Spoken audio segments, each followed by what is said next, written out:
Okay, so let's begin this evening, and welcome again to everybody who's here. The program this evening is very simple. There's a short talk to begin, and then we just have some time for check-ins and discussion. And I'm here this evening as one of the faculty group of the program, and I'm hoping Andrew will join us a little later as well. So, as I say, I wanted to recap a little bit. And for those of you who are joining this evening for the first time, um, there's kind of two metaphors or themes that are going to be that are very central to the program, the way we're offering it. And the first of these is what we can learn from this one particular very resilient redwood, uh, which in November 2020 looked like this after a devastating wildfire had swept through um, the forest where it is in Big Sur. Now, what's not evident in this photograph is just how big this redwood is. If I was standing, I would be a small little figure in the middle, and there would be about 2 or 3 feet to either side of me. It's about 6 feet in diameter, maybe even thicker than that. It's very, very big, very, very thick. And yet, as you can see, it's not only burnt, but it is broken in its mid-trunk. It must have been hit with a kind of devastating impact that broke its trunk in this way, broke it in half. And here it is, just a few months ago in November 2024.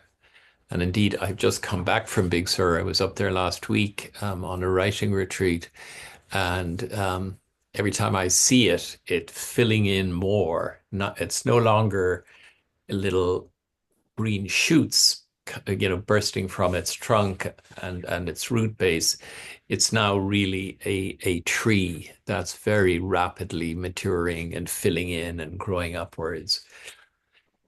Um, so, the question is how was this possible? And it's possible because of its amazing root system. Its amazing root system is what helped it to survive the devastation and now to thrive in the way it's thriving.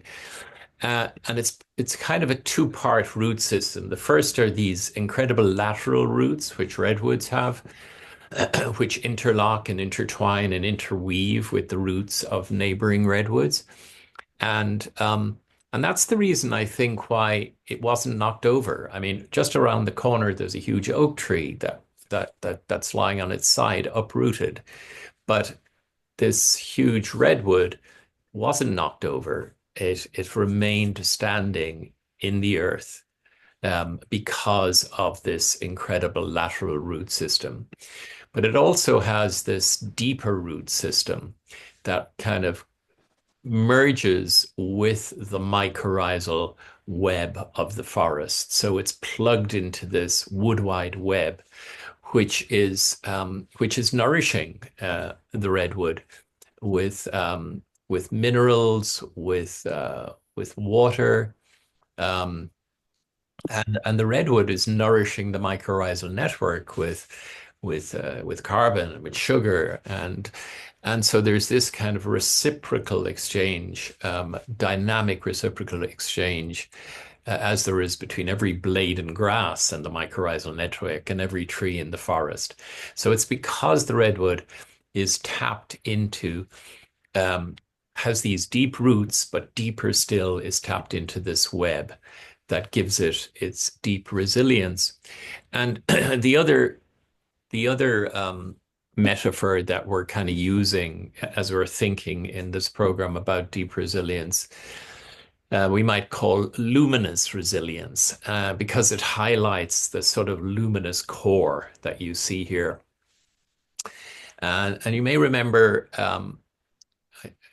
I think it was in the first session, I introduced the kind of Celtic cosmology as a way of kind of understanding the cosmos, but also the psyche, the individual psyche, that and that this is not just like a cross section of the earth, but it's a cross section of our individual psyche, that we have three layers within this kind of Celtic way of looking at things. We have the external layer, which is like the trees in the forest, that circle of forest that you see on the in the outer rim.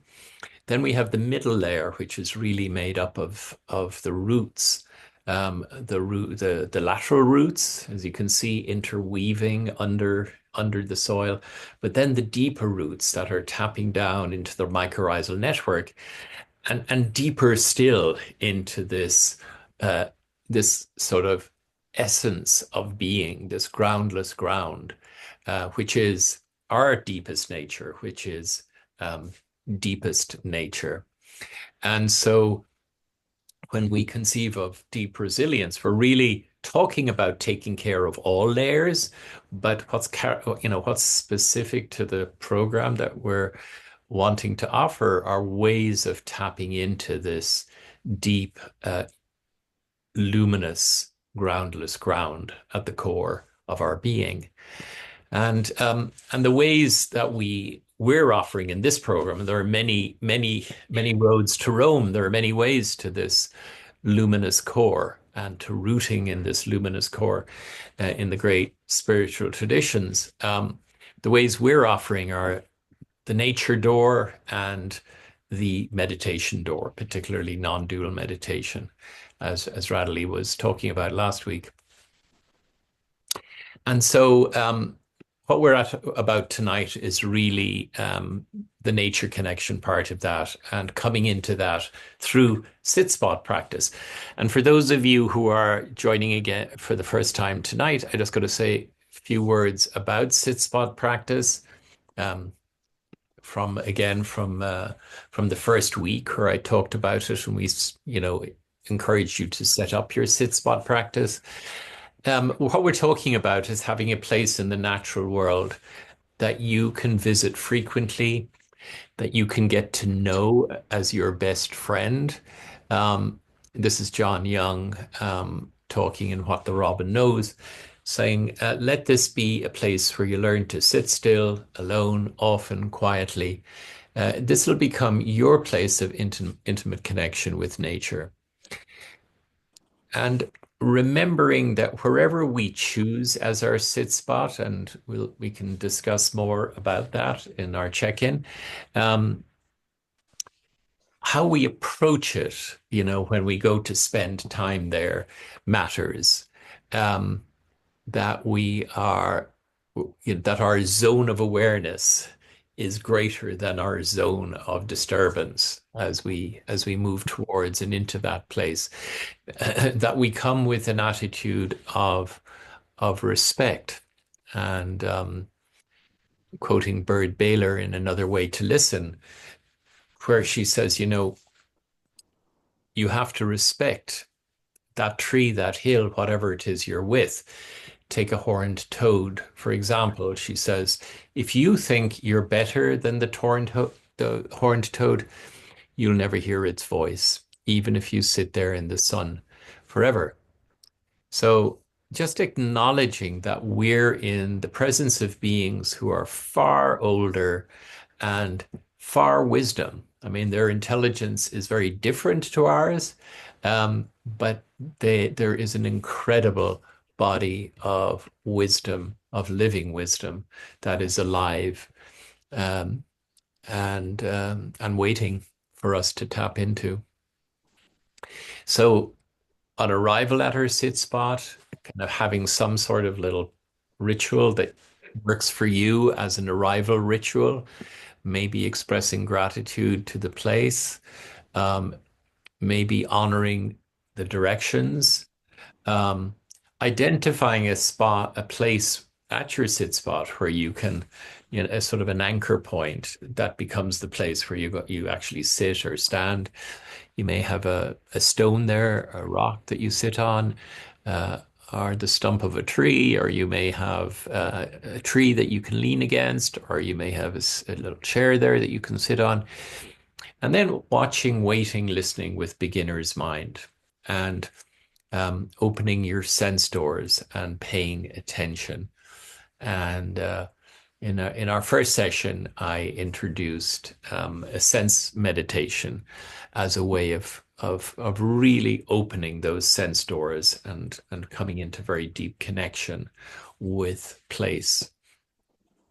And a recording of a sense meditation is available on the Deep Resilience website under week one, I believe, for you to listen to if you'd like to.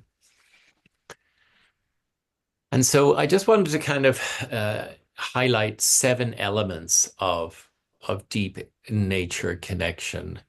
Um, the first of these is attention, really, and the gift of our attention. Um, William James, the great psychologist, said, "What we pay attention to becomes reality." Attention opens the door. So what we attend to, we may, comes into the foreground. So it begins with attention. And someone who just writes beautifully about the power of attention is the poet Mary Oliver, the late poet Mary Oliver, who, those of you who aren't familiar with her poetry, she's an incredible poet, an incredible nature poet who had this ritual of getting up at 6 a.m. every morning, for half the year, still in the dark, and going on the same walk every morning for years and years and years. And that was her sit spot. It was a moving sit spot. Sit spot kind of implies sitting, but you can do sit spot practice um, when you're walking, just as we can do, walking meditation. And so that's how she did it. And she writes beautifully about the power of attention to open the doors of connection. And so that's the second element, that kind of coming into connection. And that's where the sense meditation practice. I mean, so much can come from paying attention, and that's a lot of what we do in our sit spot practice. We sit there with beginner's mind, paying attention to the beings of the place, all the different elements of the place around us, all the movement, all the colors, the different living beings in their different shapes and forms and activities. Um, that's where it begins. Attention opens the door of connection, and then the sensory awareness practice of really, bringing in an imaginal element so that we're seeing with owl's eyes, we're hearing with deer's ears, we're touching maybe with raccoon's touch, we're smelling and tasting with wolf's nose and tongue. If we bring in that imaginal element to our sensing, it really deepens our connection. And then really coming from the thinking mind, no more labeling, no more analyzing, and just coming down to raw sensation of hearing or seeing or touching or smelling or maybe tasting. Um, and and noticing how the mind has such a tendency to come in with comments and labels and analysis and suggestions and objections, but noticing that and again, just coming back to the raw sensation of connection and just opening and being receptive to that. And then coming into deep connection, kind of almost emerging, coming into a sense of oneness with the place through this very deep connection practice, just allowing the seeing, the raw sensation of seeing or smelling or tasting or touching, allowing the feeling of that sensation to draw you into oneness with it. brings us into a sense of oneness and deep, deep connection. And then just allowing ourselves to rest in that, no agenda other than simply resting, simply being in that, and resting back into that, and just letting everything be just as it is, and continuing to pay attention from this deeper level of openness and receptivity. So, and then the final stage is kind of radiance of kind of just the energy and the radiance of the togetherness with the place and the beings of the place, um, moving us, back uh, into our life and into our world, and bringing some of that radiance with us. So I just before we go to check-ins, I just wanted to share with you. This is kind of my sit spot on an everyday basis. This is the just our backyard here. And you can see we've got some fruit trees and some roses and some white sage in the middle there. But you can also see, you can't see very clearly, but up in the corner there where the circle is, there's kind of we've got a little platform up there with a couple of chairs where we often meditate in the morning, but that's often a place where I would go and sit as my sit spot. I also do a kind of a bit of a Mary Oliver walkabout every day. Sometimes bump into Martin the forest, but and others. But um, the little forest down by the Natural History Museum, kind of going for a walk there with Lucy, our dog, in the afternoons. And just and every day it's different, and every day there's something that catches my curiosity and attention, and just the incredible beauty of the place again and again and again and again. Power of beauty, the healing power of beauty. And then, as I mentioned, I was lucky enough to get up to Big Sur last week for a writing retreat for a week. Um, and, so the encouragement with the sit spot is really to find somewhere that's very close, very accessible, that you can go at least 2 or 3 times a week for at least 10 to 20 minutes.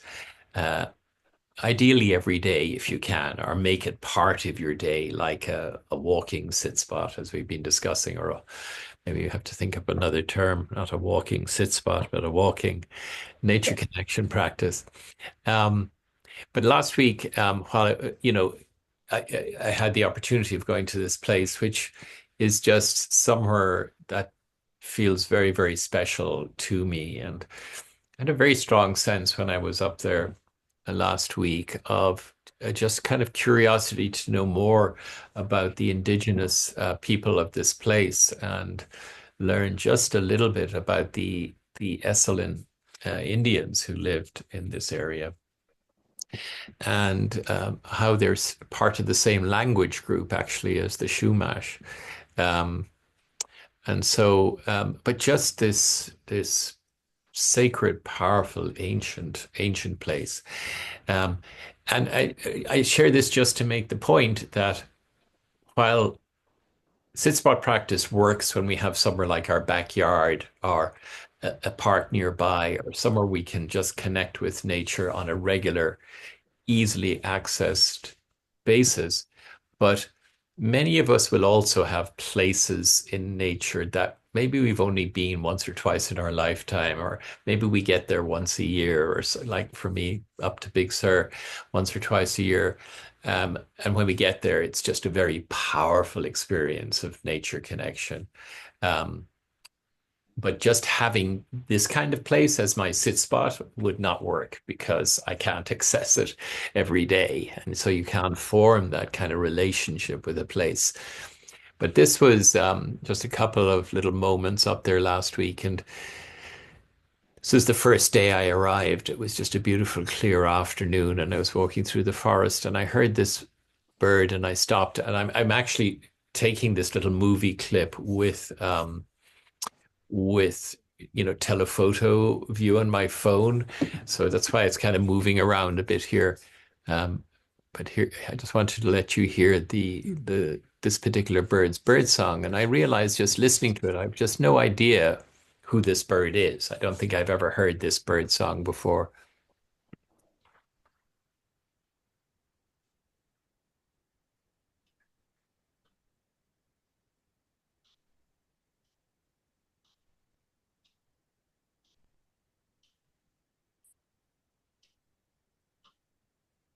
And so, I mean, this was just going on and on and on. This slow, melodic, very deliberate call. And the little bird is kind of looking in the opposite direction, away from me as it's calling or singing.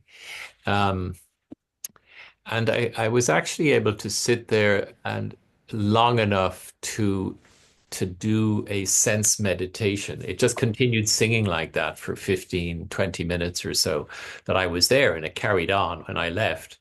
And I actually recorded a little sense meditation, which I will put, I will post in this week's resources for anybody who's interested afterwards.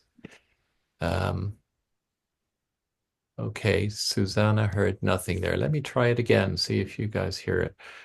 Turn up the sound. The sound is turned up here. Let me see. Let me try one more time.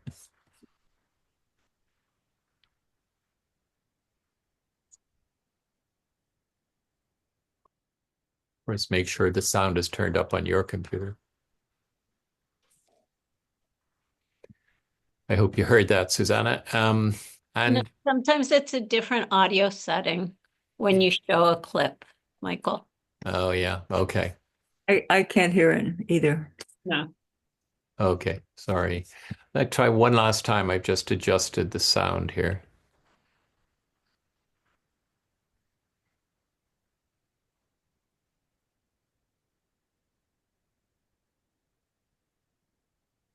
You hearing that? No. Oh, No. okay. Well, the actual song that goes with this will it comes out beautifully in the little sense meditation I recorded with the bird. So it'll be available online for you to listen to if you like to. Um, so yeah, so that was the first afternoon, and then this was a couple of mornings later when the weather had changed and there was kind of almost yeah, kind of a deep sea mist had kind of rolled in, and this was early morning, and it was almost like walking in the clouds. Where I stay there is at about 3,000 feet above sea level. So it is like being in the clouds, and there was just like a gentle rain as I was kind of walking out and kind of looking at the oak trees through the fog or through the mist and the redwoods just standing there. And of course, knowing that this house is how the redwoods actually get so much of the moisture is from this marine layer that comes in like this, and through their needles, their tiny little needles, they just kind of drink in all this moisture, which feeds these enormous trees. Um, and then I came around a corner and just, I stopped in my tracks, and so did deer. Just stood there for a moment like this, and with its deer's ears. And it looks to me like one deer's ear is pointing in my direction, and one deer's ear is pointing in the behind it, um, which is how the deers do their ears. Kind of swivel them around, listening for sound, and just open to sound. But it was just a moment of pause and and being seen, and just allowing myself in that moment to be seen. And uh, as I stood there without moving, we just kind of were together like that for just literally a few moments. And then the deer turned and just absolutely effortlessly, without kind of stooping, just this effortless leap up onto a bank just behind the bush there, and disappeared. just a moment of meeting and encounter. So yeah, I just wanted to share with you a little bit about Sitspot and about my Sitspots. Um, and now I'm going to stop the share and let's just open it up for discussion. And is Andrew here? I don't think I see Andrew. No. Okie doke. Um, so the invitation really is just to share a little bit about your Sitspot, or if you haven't done Sitspot practice and this is all kind of new to you, if you have questions about it, it's a chance to discuss. Um, but I'd love to. Okay, Judith, do you want to start? Go ahead. But I have a question before that, before we start the sit spot. The word micro, and there's more letters after that. That means underneath the trees. How can you say it again or spell it? Oh, mycorrhizal.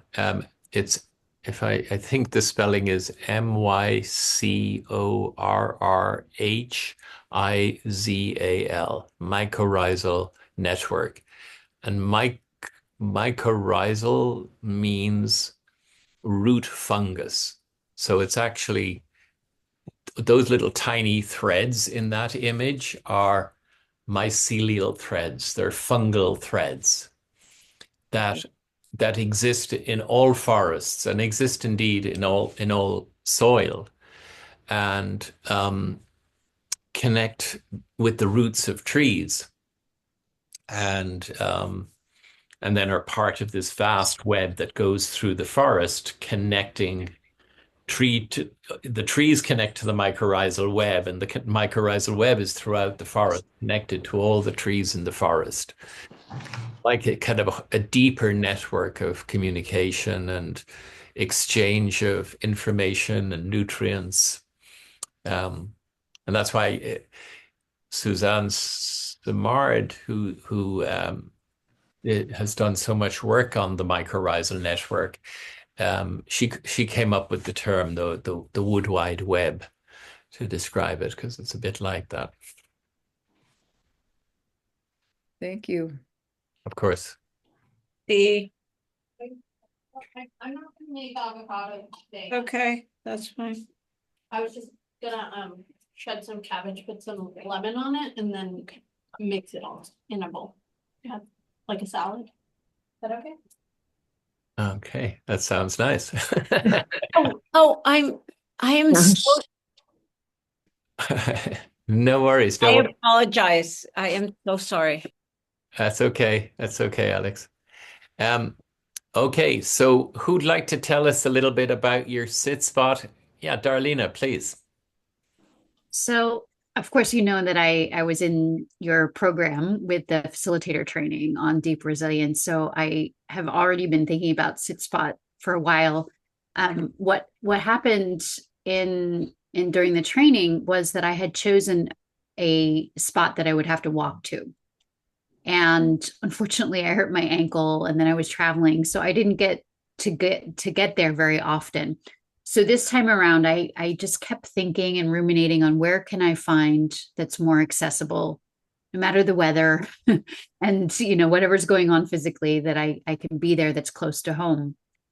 I just have this one little space that's on a walkway that I decided to create a patio there where I can sit and watch the birds at a tree across from me or look at the general landscape. And I was trying to think about how to make this a space where I could actually sit because there wasn't any chairs there. And I was really undecided on if it was the best spot. And I think, as I shared with the group last week, I had an encounter with a hummingbird that reminded me of your ladybird story. I was, it was different in that I wasn't on a vision quest, but I was at a hair salon.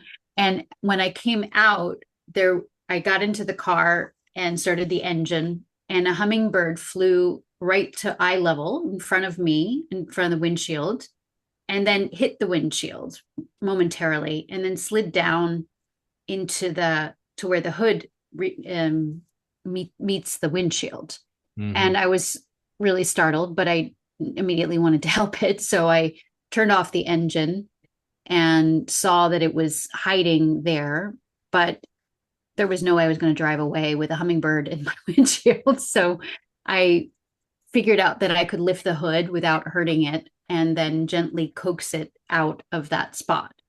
And it appeared that it was a little startled, maybe a little injured in the wing. Not sure, maybe that's why it hit the windshield in the first place. I'm not, but at any rate, after some gentle coaxing, it flew away. And then I got a photograph of it, and that was the end of that part of the story. But the very next day, I went to the place that I was considering of my sit spot and looking at the tree. I didn't have anywhere to sit yet, but there were all these hummingbirds that were like suddenly flying back and forth all over the place. So I just took that as a sign that I guess this is my spot. And so I made a little bench and added some planters to make it a little nicer. And that's going to be my sit spot. Oh, wow. How beautiful. That's an amazing story. That's a lovely story. Thank you, Darlena. Yeah, Mhm. how lovely. Yeah, it reminds me a little bit. I had a similar experience with a hummingbird. Um, but anyway, I won't go into that right now. But it reminds me of something that my Native American friend and teacher, Wolf Wapibo, says. And he says this in a beautiful little 10-minute, 14-minute video called Listen to the Earth, which I'll post in our resources. I'll post a link to it for you to listen to. But he's talking about how up at camp they're up in the mountains behind Ojai, just how hot it gets there in the summer, and how they go out and they kind of bring water to the trees, but they also put water out for the bees and the yellow jackets, and that if you put a kind of a bowl of water out for, kind of birds can come and perch on the edge and drink it, but uh, wasps and bees and yellow jackets are in danger of drowning. So what they did is got a very shallow bowl and put in stones, so the stones are kind of sticking out of the water so the bees could land on the stones and kind of drink easily. And he just talks about how as we as we turn towards the natural world, um, with an act of kindness, as you did with the hummingbird, um, just how it doesn't go unnoticed, and how there seems to be this kind of collective intelligence that we just don't understand. But it's like as though, you help one hummingbird and just the hummingbird nation seems to know about it, And it just seems like more than fanciful thinking, when you describe what you just described, going to the spot the next day and the hummingbirds turning up. Yeah, um, so we begin to kind of tap into that kind of web of consciousness and connection. It's beautiful. Yeah. It certainly felt like it was, there was some sort of connection between what had happened the day before and then, so Yeah. Yeah. I'm taking it as a powerful sign that this was a good choice. And the plants that I chose, I thought were might attract the hummingbirds because they might want to pollinate there with like there's some lavender and some flowers and so forth. So maybe they'll come even closer. We'll see. Beautiful, yes. There are particular plants that hummingbirds really love. Yeah, that's really nice. And just one kind of question, that little hummingbird who was you thought had a damaged wing. How did that story end with the hummingbird? Was the hummingbird able to fly off or? Yeah, so it took a while, and I think it was afraid of me. And so I was trying to be patient with it and just let it in its own time go and gently coax it to get out of the car. Um, and then it flew to a bush nearby. And then I stayed with it for a little while to see if it would fly again. And then it flew to another bush, and then it stopped there. And I tried to walk along a path to see if it was, if it was there. And by that point, it had flown off somewhere else. So it was well enough to get far away from me. And Yeah. I'm hoping that it's okay now. Yeah. Yeah. Yeah. Thank you. Thank you. Yeah, it sounds like it was probably stunned and kind of slowly recovering. Yeah. Beautiful. Thanks, Darlena. So, who else has a story? Helen, hi. Hi. I feel like a little kid with this story. It's short. So I have my sit spot is out on my balcony. And I was sitting there, and I don't know why, but I was thinking, boy, I could really use some fairy dust today. I need a little magic. And I'm sitting there, and all of a sudden, a little junco comes by. And I had put a little bit of muesli because it has some sunflower seeds in there. And it was eating it, and it stopped. Michael and I were both sitting out there. And I turned around. It did not fly away. Not only did not fly away, it started singing. So you could see the chest and the mouth. It was that close. You could have grabbed it. It did not move. We did not move. And it went on for over a minute. It just was singing. And I thought, wow, the universe works fast. It was definitely some fairy dust. And it was just so special. I just transformed that watching this bird with this joyous song, just brought a little joy right away. I mean, within 5 minutes. So I feel like a 10-year-old. It was an exciting wonder awe moment. Yeah. Yeah. That's beautiful, Helen. Wow. Yeah. Had you guys been putting muesli and sunflower seeds out there for a while, or was it like just the first time you did that? It was the second time. Uh-huh. So it wasn't, yeah, it hadn't been weeks or a day. But it was just, we had done it the day before, I think. Okay. Yeah. Wow.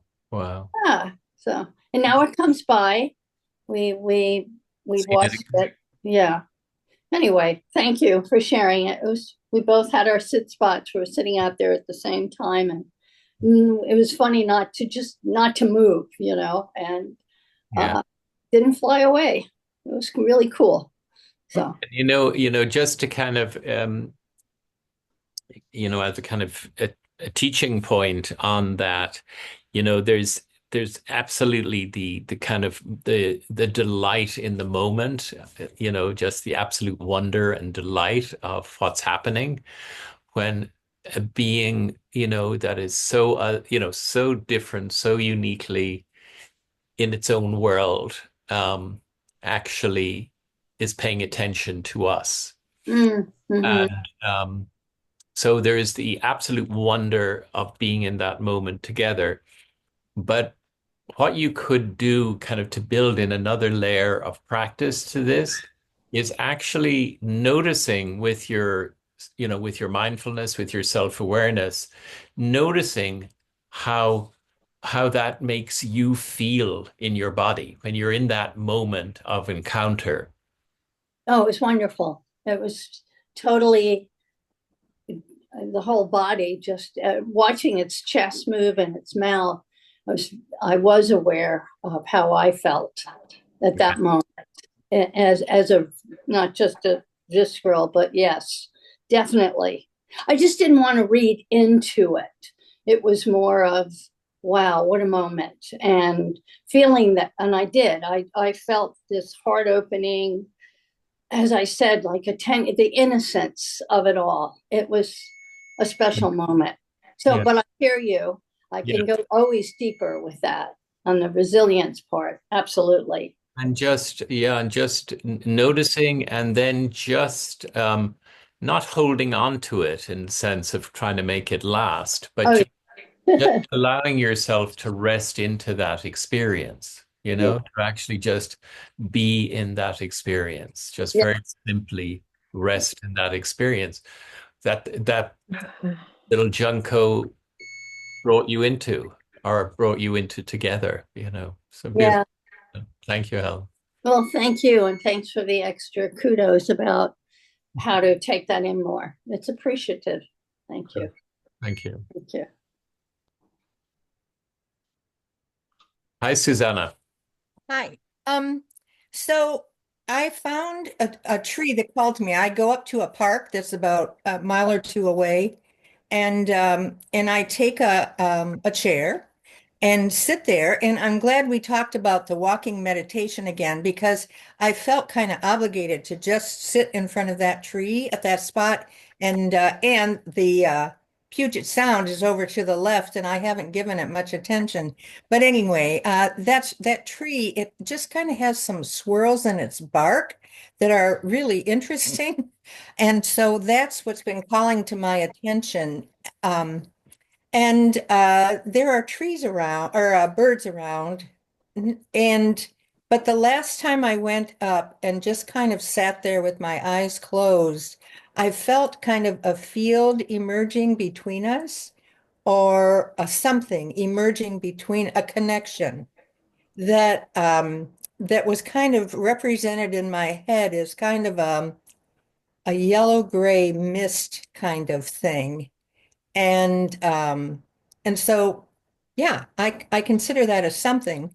And I think this was a different day that I looked up and overhead an eagle was flying over my head about 20 feet above me, which I've been to that park many, many times, but have never seen an eagle flying through the park at that elevation. And certainly I was just so grateful. Uh, wow. Where are you, Susanna? What part of the world? Uh, I'm in Everett, Washington. In Washington. Okay. Yeah. So you got more eagles up there than we have down here in Yeah, Central. yeah, that's true. And there is an eagle's nest that that I look at when I go for my walks. But Yeah. yeah, to see the eagle right overhead was Yeah. pretty astounding. Very, very special. Yeah. Beautiful. Beautiful. Beautiful. And what kind of tree is it that you?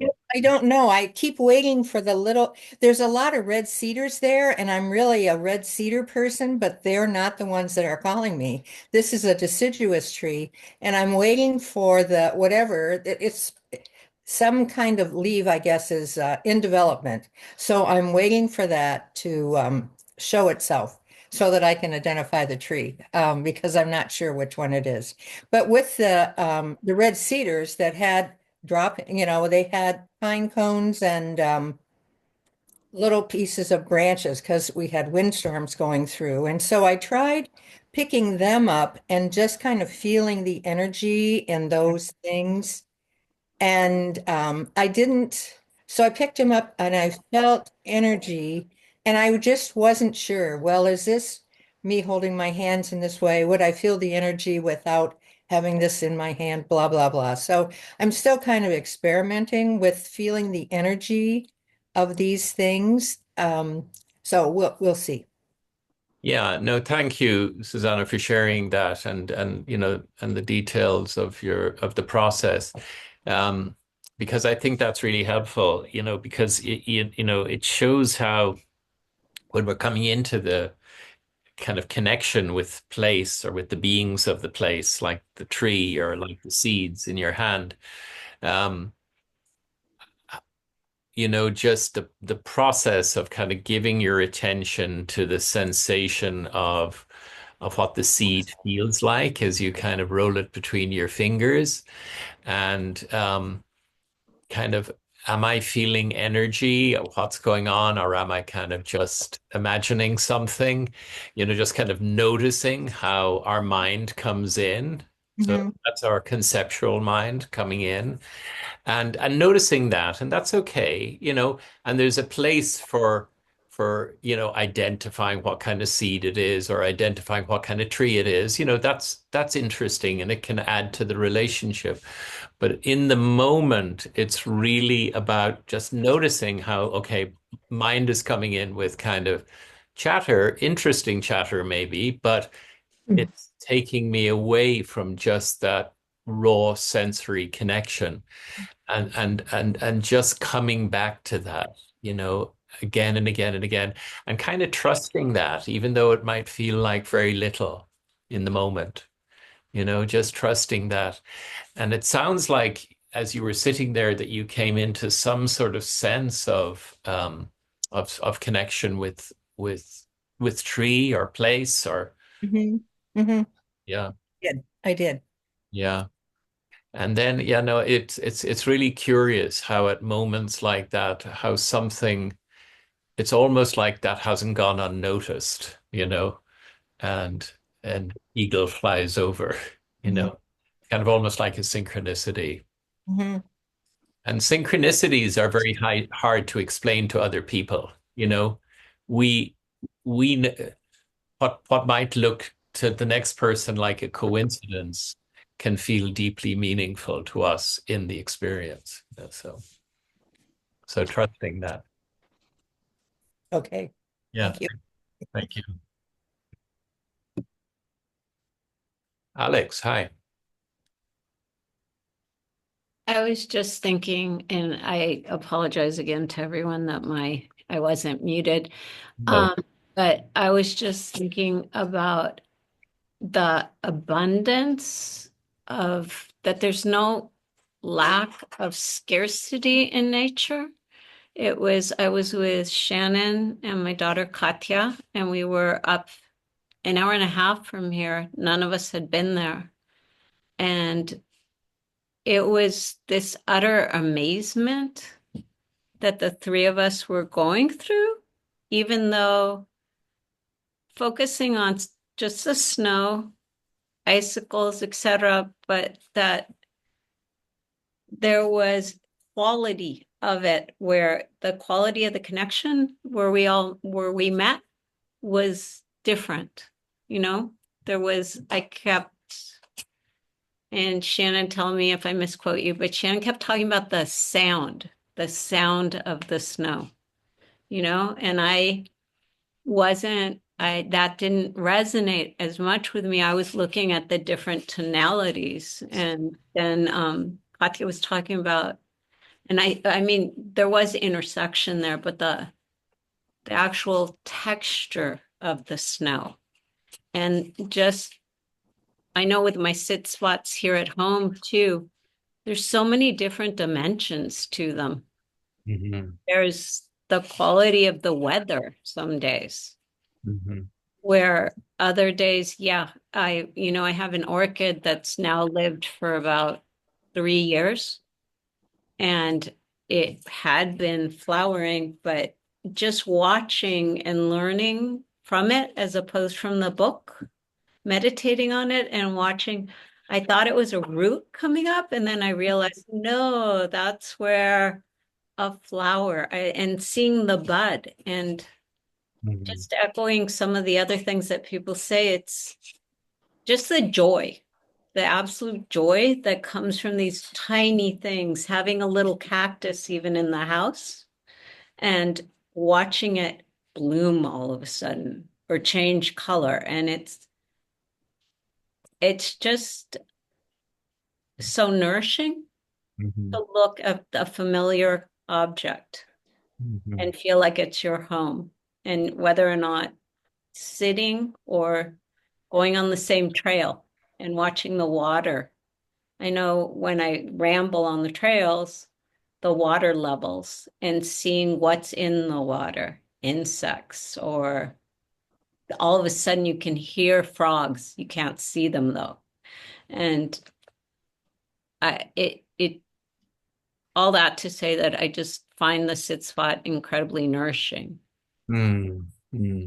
And it also kind of calls to mind that attachment of wanting to take that feeling back into the real world and realizing, no, that's the attachment, instead of just this was an amazing experience. Hmm. Hmm. Hmm. Yeah. And there was something about having that experience with others. With others, it was very much All three of us practiced relational mindfulness as well. Mhm. So there was just something really beautiful about someone reflecting on their experience. Mm. That you're in the same place, but your eye isn't going to, or your senses, just the senses work differently. Yeah, yeah, yeah. And You can be sharing deeply in the same place and an experience of the same place, but having your very individual experiences in that moment, your very unique experiences. Yeah, beautiful. And you're kind of really describing just that sense of the profound wellness of that's what is it? Gerald Manley Hopkins, the poet, says, there is a I can't remember the word. Is it a tender freshness? Maybe somebody else knows that poem, but there is a just the incredible wellness that is there that we can tap into, and that and that doesn't mean that everything is well as we know in the natural world, but there is this kind of sense of deeper wellness in the connectedness, and I think it puts us in touch with that in ourselves, or gives us a glimpse of that. Yeah. Yeah. Thanks for sharing that, Alex. Hi, Shannon. You were there.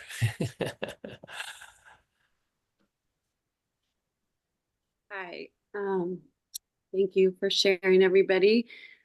Um, I coincidentally wrote a little journal entry about my sit spot with no intention of sharing it.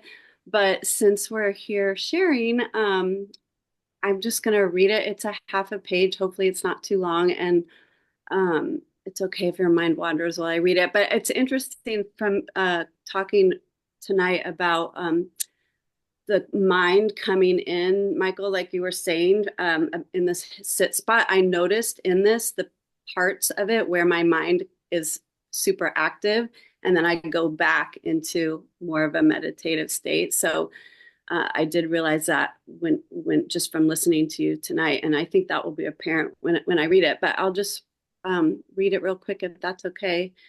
Um, so it's called The Bluffs. For 20 years, I have been walking the Carpinteria Bluffs. For the majority of those years, I have found a sit spot. The sit spot is on the edge of a cliff that towers over the ocean. It looks straight towards Rincon Mountain, the sunrise, and the pier. This is where I meditate. This is where I ground myself by sitting on the earth, towering over the ocean, teetering over the cliff. If I fell, it would be fatal. It's dangerous, and it's the safest place I know. I love the sound of the ocean. Sometimes it is loud, sometimes it is soft. It always envelops me. My thoughts get lost in the rumble of the ocean. I wonder how many times my eyes are closed when dolphins swim by.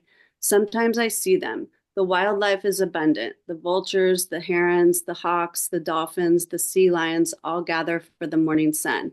It's always warm no matter what the temperature is the moment the sun arrives.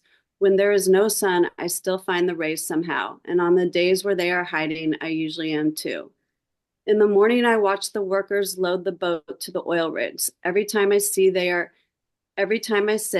either coming or going. The boat always arrives and leaves or leaves and arrives, so I see the transition one way or another. The boat is mysterious to me. I know the people on it from afar, and I wonder who they are. I wonder if they see me, and I know someone does. I have a fantasy about the boat and the people on it. Someone on the boat knows me because of all the years I have been sitting there. They know me and I know them. They see me and they wonder who I am. They know that I will always be there throughout time. I sit in the place where they look when they leave the land for 10 days. I sit there when they return. It might not be consecutive, but it's consistent. They watch me watch them. We watch each other. We watch each other. The sun sparkles on the white foam moving in and out, playing hide and seek with the cliff. The cliff holds me. Sometimes if I have had a bad experience or a tough time, I can feel scared when I approach my sit spot. Apprehensive and cowering, I make myself go to the spot. I make myself sit while my nerves hold my body on high alert. Once I sit, I am good. The earth holds me. I let my stress drain into the cliff. It shakes from the inside, telling me I'm supported. The sun continues to warm me. The boat, the ocean, the excitement of leaving or coming home, the familiarity, the love that I have from my sit spot. Nature knows me there. I am part of the story. It keeps developing and it doesn't change much. I really like that. It's solid. I feel solid there. When I leave, I never want to go. The sun doesn't feel the same when I stand up and walk away. It's colder. I have to carry the warmth with me. Once I get back to the path, the quiet comes. It's okay though, because I can hear the birds really well. They chirp and chirp as I make my way back into the day. Ooh, that's beautiful. That's really amazing. Thank you, Shannon. How long have you been going to your sit spot on the bluff?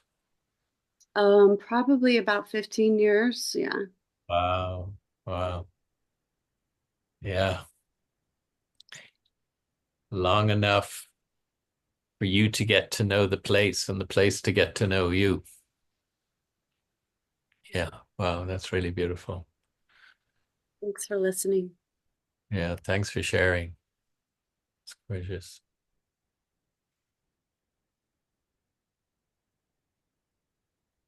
Yeah, that's very, very, very deep, beautiful experience of place and of being part of place,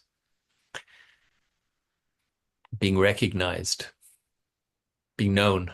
Yeah, being known. Mm, beautiful.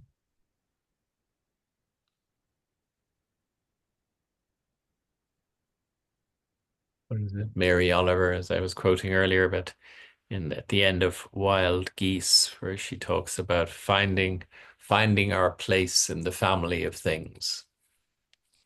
Yeah.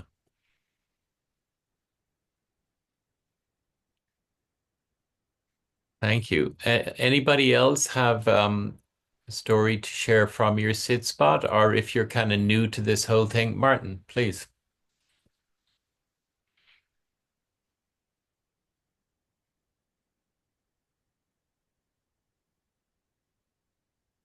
There we go. All right.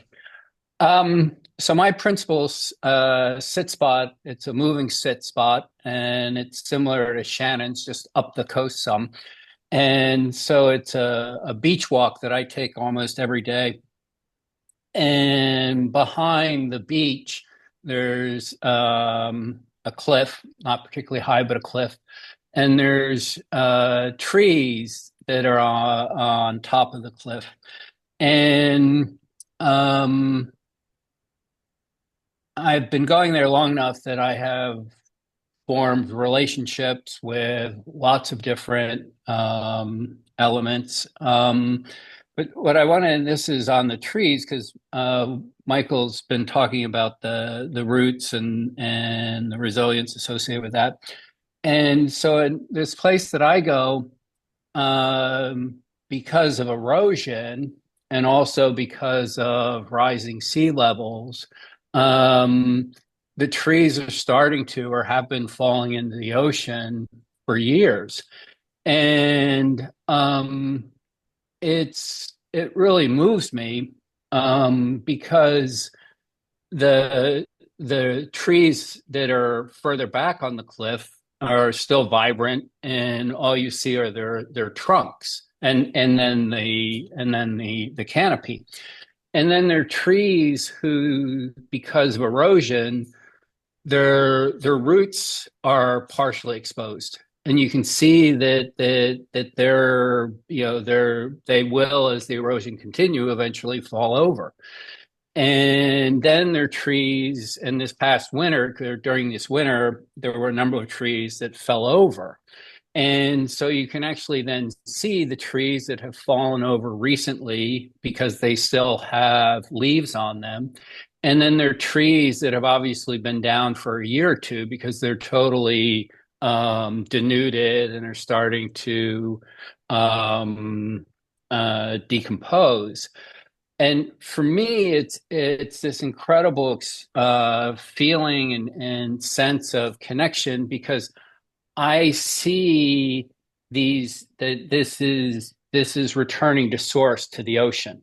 And so it's very complete and heartening for me.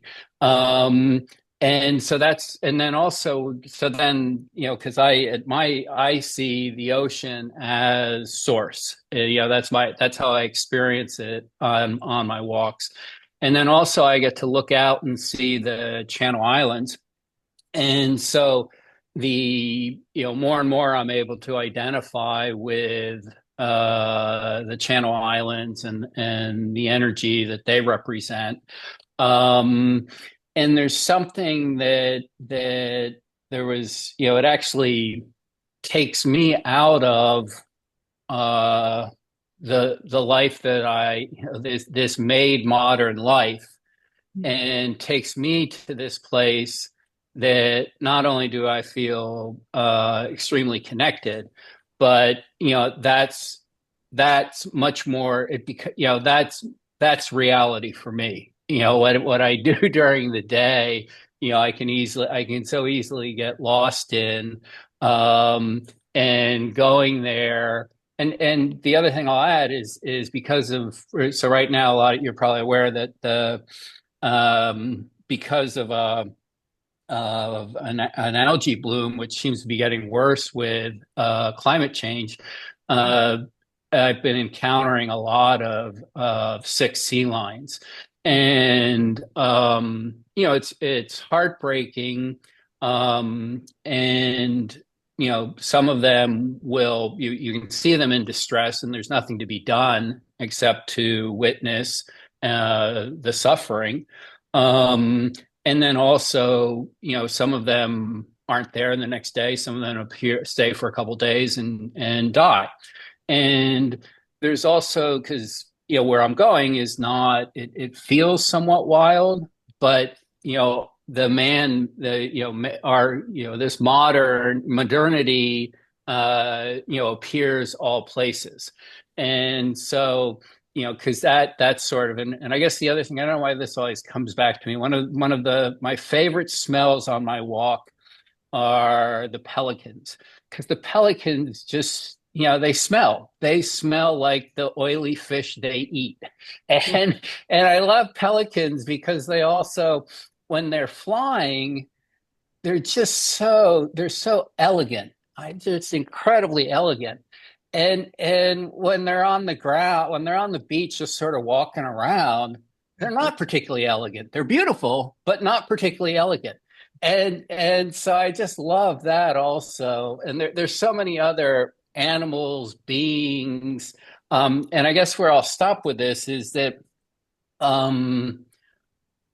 for me, it's much more the depth of my connection. I can always tell, am I showing up with heartfelt and soulful humility and respect? Or, because the minute I arrive there, I always speak, it's like, okay, humility and respect. And yet I can tell pretty quickly whether that's humility and respect are coming from my head or from my heart. Yeah. And so that's what it is for me. It's like the more I can get in touch with, that soulful humility and respect for all life, the deeper my connections are with everything that I experience on my walks. And then I guess I'll conclude with, so I hadn't, because there was a lot of wind in the last day or two. And so late this afternoon, I didn't go to the beach because of all this wind. And so late this afternoon, I went to Michael's moving through our joint moving Sitspot. And it was, and I was also feeling sort of I had read too much news today. And so I wasn't feeling very real. Yeah. And so I got outside and it was windy and the clouds were beautiful. And then suddenly the sky darkened a little bit and it started, just a little bit of water and a little bit of rain came down. And it just made me so joyful. because it was like, this is, this is living. Yeah, this is, and I actually passed a couple people in the little woodland loop that Michael's where we sometimes encounter each other. And these people everybody was all bundled up, which you sort of needed to be. And I was just like so joyful. I was like, aren't we so lucky to be outside right now? And I'm not sure they were sharing my enthusiasm, but I was enthusiastic. I felt alive. So thank you. Thank you, Martin. Yeah, that's wonderful. Yeah, thanks for sharing that. Can I ask you, Martin, you Yes. described about how when you arrive in in the place, in your place, whether it's the beach or the forest, Yep. how you kind of want to be in that place of deep, heartful, soulful humility and respect, but you sometimes realize you're very kind of wrapped up, whatever, in the news, Yeah. in the head, in your mind. How do you have a process for kind of making that descent into the heart and into the depth of soul? Is it just paying attention, being in the place, time? What helps you make that I transition? think, for me it's going through and I don't know, this isn't it's going, it's starting my expressions, which, I greet the ocean. I greet, and I start talking to all these different allies, friends that I have there. And, you know, if I know whether I'm greeting them, with absolute humility and respect, or whether I'm coming from the modern, obviously I'm a product of my culture, I'm a product of modernity. And so, for me, it's the getting out of my head, we can use that express, it's getting out of my modern way, this way I've been schooled, which isn't, that's not that's not real. I mean, I am part of this, and that's sort of like this. I guess that's this other thing is um that, this sense of being separate from is an illusion. We've created that, and so I guess that's, it's maybe it's feeling that sense. For me, it's a sense of peace. Like there's no, I don't, nobody. I'm not trying to prove anything, and they're not trying to prove anything to me. I mean, there's nothing to be done. There's no victories to be gained. It's just like, okay, well, let's drop all that. And so I guess that's, I'm giving you sort of a long answer, but I guess I have to, it's me dropping all of my modern ways of being, of, do all of my modern ways of doing, which, how do I interact with this, as opposed to, what is my true nature, is how can I be with this. And so I guess it's sort of, it's multi-dimensional. It happens on all levels. Yeah, yeah, yeah. And I hear that part of that for you is a kind of, a conscious attitude of respect that you bring into your kind of greeting with the place and with the beings of the place. Um, and I think another thing that really helps us make that transition from our heads into our bodies and into our hearts and into our being there in a soulful way is really, is yeah, just coming to our senses, literally. And that's where I find the kind of the sense meditation and the sensory awareness. It just helps me make that transition, um, which happens if I'm there long enough by just being in the place with that attitude of respect and waiting and listening. The place gradually works me into itself. But if I'm, sensory meditation or sense meditation in my way can get us there a little quicker. It's just so. But I just to add to what you're saying. So I have different um, series of letter, so I have the four H's that I often reflect on, which are humility, honesty, humor, and then hyper self reflexivity. And that's sort of, me saying to myself, am I really here in a humble and honest way? And then the reason I bring in humor is because I do encounter all these things on this walk that are human introduced. And this winter, so this winter at one point, because there's always different debris on the beach that has been human debris, human made debris. And after a storm, I was walking along, suddenly everywhere I looked, there were tennis balls. And I was like, where did all these tennis balls come from? And so then I said, okay, well, so I found there was also a big plastic plant bucket. And so eventually I got the plant bucket, and I literally, I forgot, it was more than 100 tennis balls that I filled up in this plant bucket. And then what I figured out was that there are tennis courts there's a slough that empties out into the ocean near where I walk. And there had been enough rain, and there's tennis courts up in the stream system. And these tennis balls had been all brought down to the ocean. And so it was just like, oh my, this is so, it was, it was sort of, to me, it encapsulated, how I experience modernity, which was, isn't this crazy that all these tennis balls are here? And this is just what it is. Like you say, yeah, there's that kind of lightness of being and that kind of humor that's also part of the experience. And I mean, you started your sharing by kind of sharing the kind of what felt, yeah, just really something really sad about these mighty trees tumbling, slowly one by one into the ocean.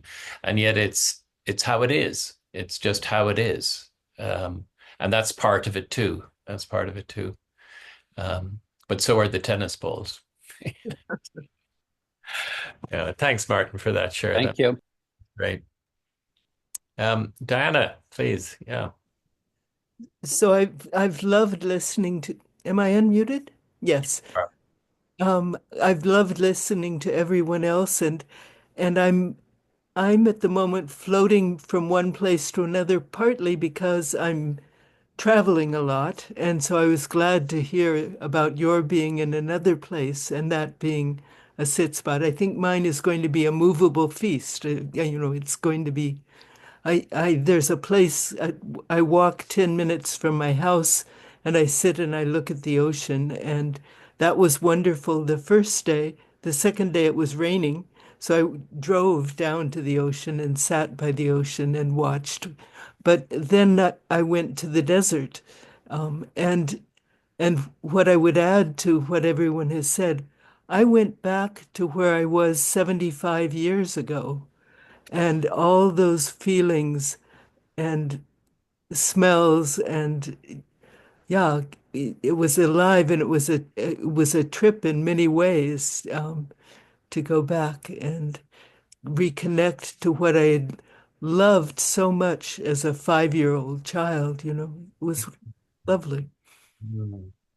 And you mentioned smell. I think smell as a sense in particular somehow it's got such a strong connection to memory. Mhm. Yeah, that's very beautiful. Sounds like you were right back there. I was, however, the place where I was 75 years ago, where was a real desert, a deserted desert, now has a town of 20,000 people on it. So there were all these layers of Mm. what's going on with life. Yeah. But there was another part of the desert that was still what I remembered. Yeah. Well, I think the encouragement, Dan, too, would be, as well as having what you describe with that experience to that place of such profound memory and multi-layered, and I hear that in your experience, as well as that. kind of thinking about somewhere closer to home as well. Yes, yes, yes, both and, not Both either or. and. Both and. Yeah, absolutely. Absolutely. Yeah. No, Yeah. there is the place 10 minutes, and there is just looking out my window here. Exactly. Yeah. Yeah. Yeah. Yeah. There were two last year. I kept watching a pair of little white, I guess they were moths, but they would always co come up, and I haven't seen them this year. I don't know what we'll find out if they come back. Little moths. Yes, yeah. Oh, okay. Okay. Beautiful. Yeah, and what's not so beautiful is that I have squirrels out that are digging up my entire yard. I can't have a flower because they'll eat the flower. So that's the other side of nature. Yeah. Yeah. Thank you, Diane. Thank you. And Andrew, welcome. Thanks for joining us. Um, we've been hearing. Yeah. Oh, I missed all the shares. I'm bummed. We've had some really beautiful shares from people since, Hmm. but I was going to just ask if anybody else would who's kind of new to sit spot practice has any questions about it. Um, we've had some shares from people who've been very experienced sit spot practice, whether we've called it or that for years and years. But some of us are kind of maybe experimenting with this for the first time. Um, Anybody who's just beginning a sit spot practice? Anybody who's got any kind of questions about it? I, Judith. are there questions that you can ask to get started? And then these words that you've got, attention and connection, and maybe you could say those again. Um, why don't I'm just looking, let me just look quickly at the time. Yeah, let me just go back and I'll just, as a way of kind of pulling it together, I might just go back a little bit and then we'll just be ending in a few minutes. But I will, no, I didn't want to go. I think I'll have to go kind of right back to those. Did you get any new pics of the tree, Michael, that you included or tonight? I did actually, but I didn't share any of the No, kind nothing of thing. tonight. Okay, But I have some.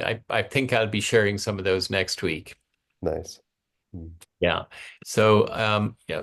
Sorry, I'm just taking you back through the whole talk here. I thought the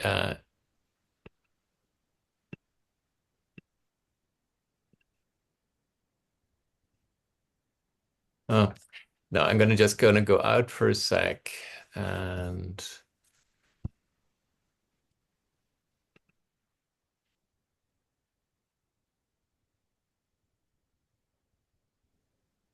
So I just wanted to now, sorry, is that showing up? Can you guys see that right now or not? No, probably not. See your face. You see my face. Okay. I need to go back here and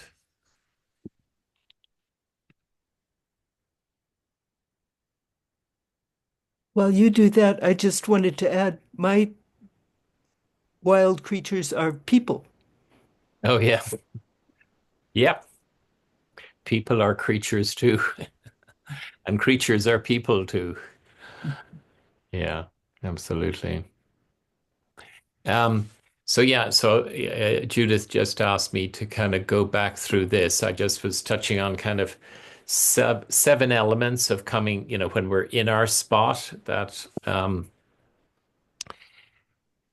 the primary one being attention, that just paying attention, um, uh, and how we can pay attention through the different senses. And we talked about that earlier as well. Whether we pay attention through a, choosing a particular sense and saying, okay, I'm going to just open the doors of my seeing wide, or my hearing wide, or my touching, or my smelling, um, or whether I'm just going to open all my senses at once, just wide open, be present and receptive. And how that door of attention kind of, opens up curiosity and opens up interest and opens up some of the joy we heard and also some of the sadness we heard in the different stories. But it brings us into a deeper connection. So there's attention, there's connection.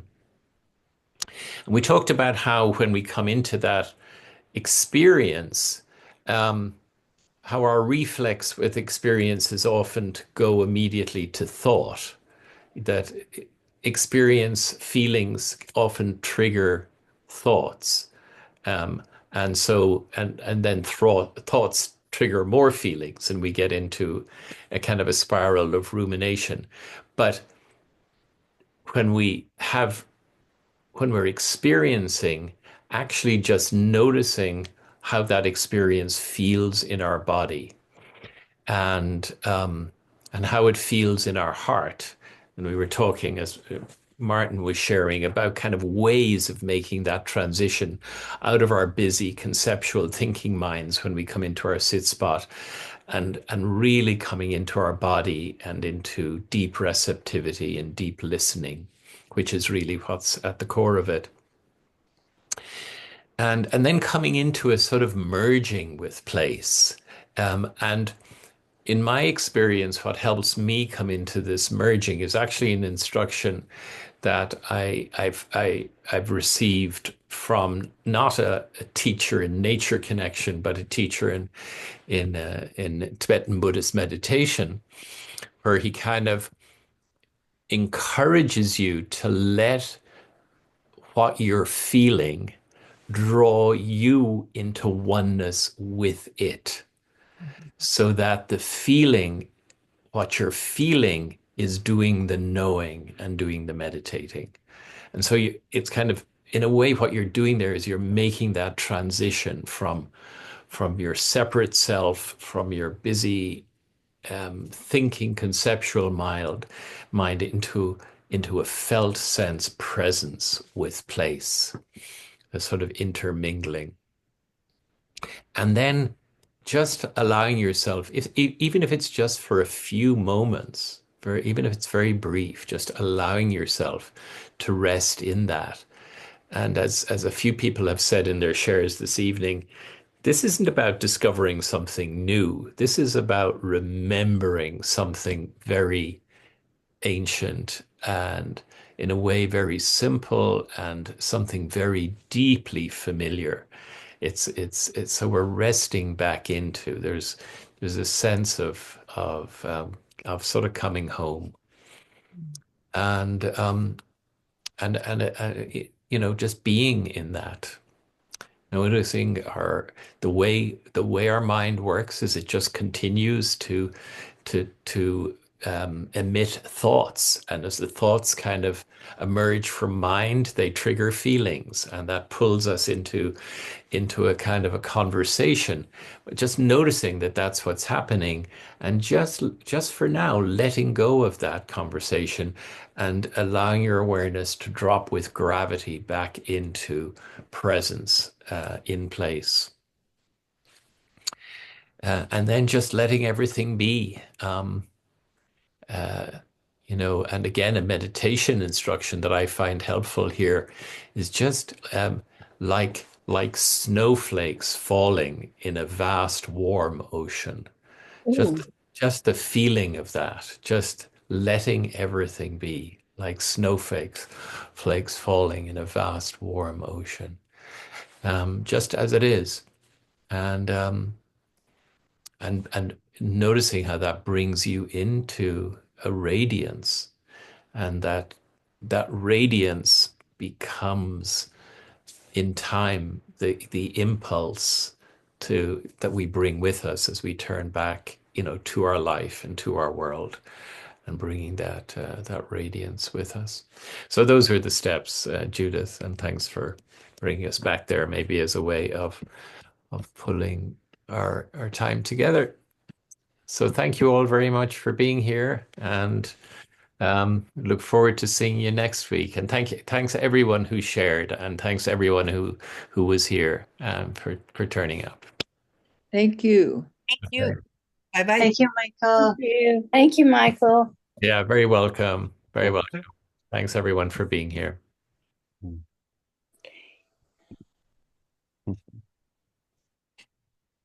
I'm gonna just stop the recording.